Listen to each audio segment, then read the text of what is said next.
To hear more, listen to the podcast. Just search for Hancock and Kelley.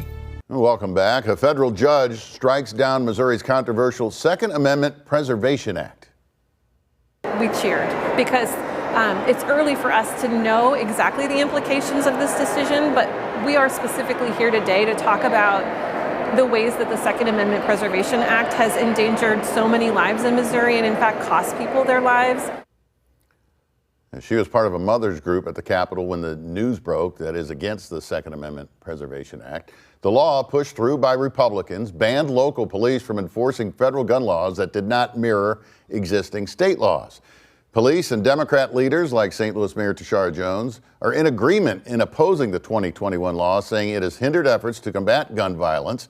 It has been cited as a factor in the deadly mass shooting at CVPA High School in St. Louis. Michael, should this be the end of the story for an ill-conceived law? You would hope, but in Jefferson City, common sense doesn't seem to have a place to foster itself. Look, we have a thing called the Supremacy Clause in the United States. The United States Constitution outrules any of the other stuff. This nonsense they're passing in Jefferson City is hurting us, but it doesn't matter to the Republicans. It's all about the almighty gun and not about the almighty Constitution. John, don't state Republicans know that this was unconstitutional when they passed it?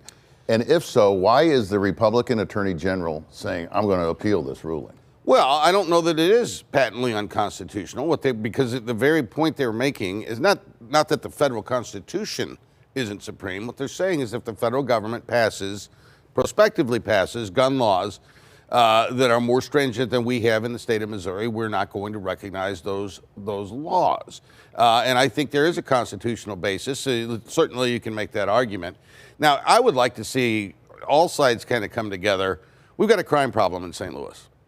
And there's guns. Now, the gun crimes aren't being prosecuted. That's another problem.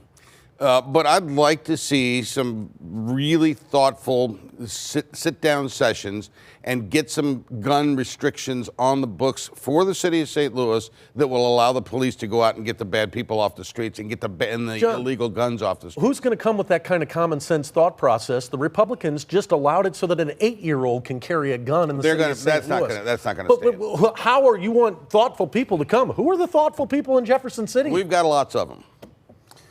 House Republicans in Jefferson City narrowly pushed through a measure to let people pick their own public school district. The bill would allow students to transfer to districts where they do not live, meaning parents would not be forced to send their children to underperforming, potentially violent or poorly run schools just because of their address. This just passed by a 3-vote margin and now heads to the Missouri Senate. Is this a good idea, John? It's a great idea. You're giving parents, right now people are trapped in failing school districts and they have no options. They don't have the financial resources, they have no options. This gives options to those families to get a good education for their children. No school district is compelled to participate in it. If you don't want to take additional kids, you don't have to do so. But competition in education is good, and it's going to be good for those students. It's going to be good for the schools, and it may elevate the poorer performing schools to do better because, competition is good. You can cap the number of students leaving at 3%. Does that make this fair for districts like the city of St. Louis where kids might leave in droves? No, if people truly wanted to make education great, they would work on making education work in the places that it's not working right now. What we're watching the Missouri legislature do is throw up its hands and say, we can't fix this problem, so everybody go to Ladue, Clayton, Francis Howell.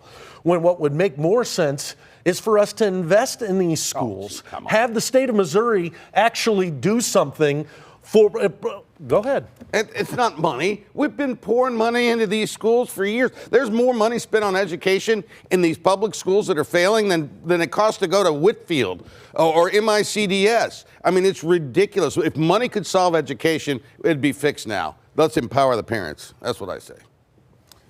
All right. Still to come on Hancock and Kelley, some President Trump and former Vice President Mike Pence news. And also, let's talk Tucker, as in Tucker Carlson of Fox News.